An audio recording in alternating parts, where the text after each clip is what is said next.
Selamat sore Ibu Ana. Selamat sore Ibu Yana. Kita lanjut ke pertanyaan yang berikut mengenai kesulitan siswa dalam belajar. Pertanyaannya adalah apakah dalam proses pembelajaran ada siswa yang kesulitan untuk menganalisis materi pembelajaran? Selama ini ada siswa yang memang memiliki kesulitan tersebut. Upaya apa yang Ibu akan lakukan untuk mengatasi kesulitan siswa dalam menganalisis materi yang diberikan? Upaya pada saat siswa mempelajari materi tersebut, kita sebagai guru memberikan bimbingan, mengarahkan sehingga mereka bisa memahami dan mampu menganalisis materi pembelajaran yang dimaksud. Ya, baik. Yang berikut, apakah siswa ada yang kesulitan dalam diskusi kelompok, mengikuti diskusi kelompok di kelas? Ya, selama kegiatan pembelajaran di kelas pada saat diskusi kelompok memang ada beberapa siswa yang kesulitan. Hal ini pertama karena siswa itu sendiri dan mereka tidak percaya diri, sehingga apa yang ingin mereka sampaikan baik itu pendapat tidak bisa disampaikan dengan baik karena mereka merasa tidak percaya diri.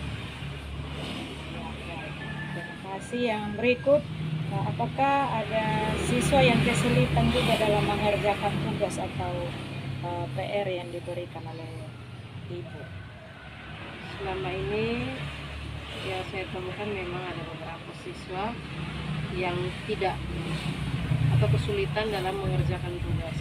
Mungkin dipengaruhi dengan arahan dari guru yang mungkin kurang detail sehingga mereka kesulitan untuk mengerjakan pekerjaan rumahnya, dan juga bisa jadi dari kurangnya dampingan dari orang tua di rumah untuk membimbing mereka mengerjakan pekerjaan rumah yang diberikan oleh guru di sekolah. Baik, terima kasih Ibu Ana. Selamat sore Ibu Yana. Ya, terima kasih atas kesempatan dan waktu yang sudah diberikan kepada saya untuk mewawancarai Ibu pada sore hari ini. Ibu Ana, seorang guru di SMP Negeri 2 Kota Kupang, mengajar mata pelajaran PPKN.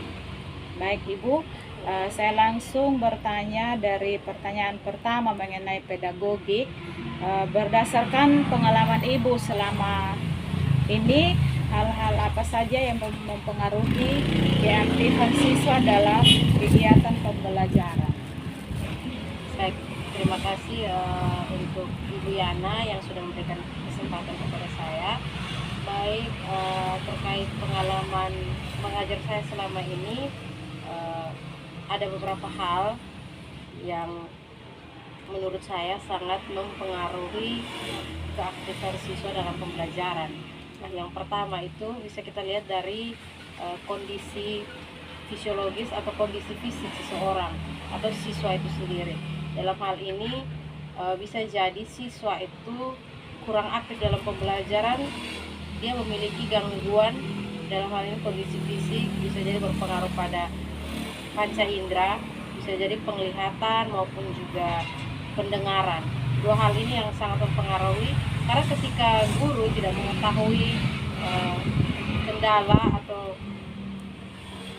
hal yang menyangkut pendengaran dan penglihatan yang kurang baik, itu akan mempengaruhi siswa dalam belajar. Karena ketika siswa terganggu dalam hal mendengar, dia akan sulit mendengar apa yang dijelaskan oleh guru, dan menjadi penglihatan selama ini banyak siswa yang mungkin mohon maaf rabun, sehingga dia tidak melihat dengan jelas apa yang dituliskan oleh guru di papan tulis. Lalu yang berikut menyangkut situasi di dalam kelas. Bisa jadi sarana prasarana atau media yang digunakan itu membuat siswa tidak aktif dalam belajar. Dalam hal ini kalau misalnya kelas dalam kondisi ribut, itu juga bisa membuat siswa tidak aktif. Apa yang ditanyakan oleh guru tidak didengar dengan baik. Lalu juga hal yang berikut bisa terjadi dari guru. Dalam hal ini guru kurang memberi ruang terhadap siswa untuk aktif. Dalam hal ini guru hanya memusatkan pembelajaran dari guru saja, tidak memberikan kesempatan kepada siswa untuk bertanya, memberikan pendapat. Itu juga bisa menjadi salah satu hal yang membuat siswa tidak aktif dalam pembelajaran. Ya, Saja. baik. Terima kasih Ibu. Kemudian yang berikut mengenai motivasi belajar. Menurut Ibu, faktor-faktor apa saja yang mempengaruhi sehingga motivasi belajar siswa itu rendah? Oke, kalau dari saya, faktor yang mempengaruhi motivasi belajar siswa rendah itu bisa dari dua faktor, faktor internal dan juga faktor eksternal. Nah, kalau faktor internal ini dari pribadi siswa itu sendiri. Dalam hal ini kembali lagi ke tadi kondisi fisik juga bisa mempengaruhi siswa dalam belajar. Yang tadi saya bilang di awal bahwa menyangkut pendengaran kalau terganggu, penglihatan juga terganggu, bisa membuat siswa tidak memiliki semangat untuk belajar. Nah, kalau dari faktor eksternal itu bisa dipengaruhi dari lingkungan, baik itu lingkungan keluarga, lingkungan sekolah maupun lingkungan pergaulan dia bersama dengan teman-teman sebaya. Kalau dalam lingkungan keluarga itu bisa dipengaruhi mungkin kurangnya perhatian orang tua terhadap siswa itu atau anak itu sendiri. Bisa jadi orang tua mungkin sibuk dalam pekerjaan sehingga ada yang mengabaikan anaknya sehingga tidak memperhatikan bagaimana situasi anak belajar di sekolah nyaman atau tidak, terus pekerjaan atau tugas yang diberikan oleh guru dikerjakan atau tidak, itu juga bisa membuat siswa merasa tidak semangat dalam belajar. Lalu dalam lingkungan sekolah itu bisa jadi tadi sarana prasarana, misalnya media pembelajaran yang digunakan tidak menarik. Ya, misalnya kalau dalam hal belajar, kalau sekarang teknologi kita bisa menggunakan LCD untuk pembelajaran, tapi mungkin saja siswa mungkin hanya membaca melalui buku saja, jadi membuat dia merasa malas untuk membaca sehingga membuat dia motivasi belajarnya rendah. Lalu dari pergaulan, kalau dari pergaulan bisa jadi dia berada di lingkungan teman-teman yang mungkin motivasi belajarnya juga rendah, lebih mementingkan mungkin untuk bermain, gadget dan lain sebagainya, sehingga dia juga terpengaruh untuk tidak belajar dan tidak lebih banyak ya bermain gadget dan juga hal-hal yang jauh dari pembelajaran.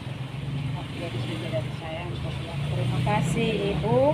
Yang berikut Ibu, apa yang mempengaruhi siswa tidak tertarik untuk mengerjakan LKPD yang disiapkan oleh guru?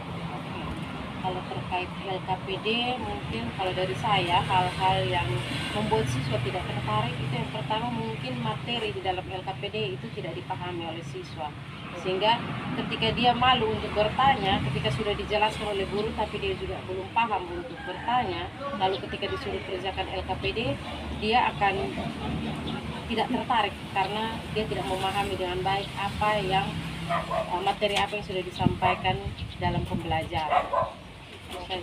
Baik, terima kasih Ibu. Yang berikut mengenai literasi.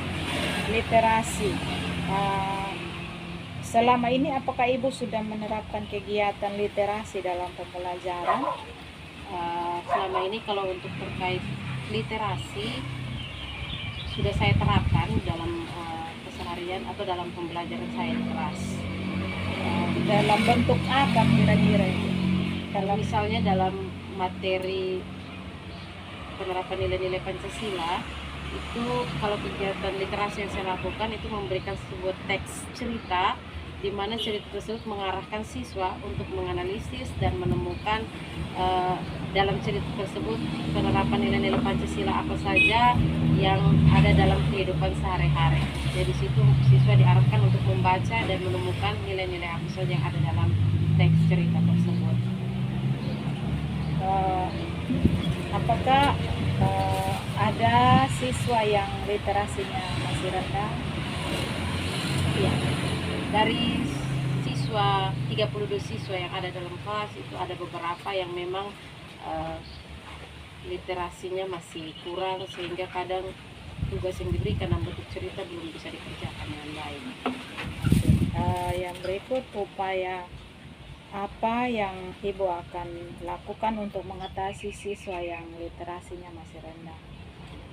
Baik, kalau secara umum kami di sekolah itu ada penerapan kegiatan literasi selama 15 menit.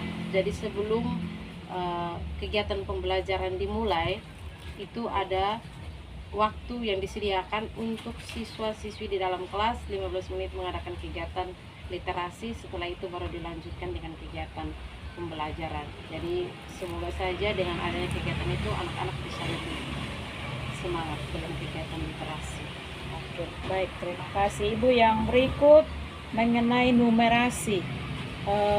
Terkait numerasi, apakah Ibu sudah menerapkannya dalam kegiatan pembelajaran? Kalau untuk kegiatan numerasi untuk pembelajaran sekarang PPKN belum terlalu saya terapkan, karena saya belum memahami sepenuhnya bagaimana cara menerapkan kegiatan literasi kegiatan numerasi dalam pembelajaran PPKN. Apa upaya yang Ibu akan buat untuk meningkatkan pemahaman terkait numerasi? Kalau upaya yang saya lakukan ya menambah literatur atau mencari sumber-sumber menyangkut kegiatan numerasi, sehingga menambah wawasan saya tentang bagaimana cara menerapkan kegiatan numerasi dalam pembelajaran PPKN. Terima kasih Ibu Ana. Oke, Selamat terima sore. kasih.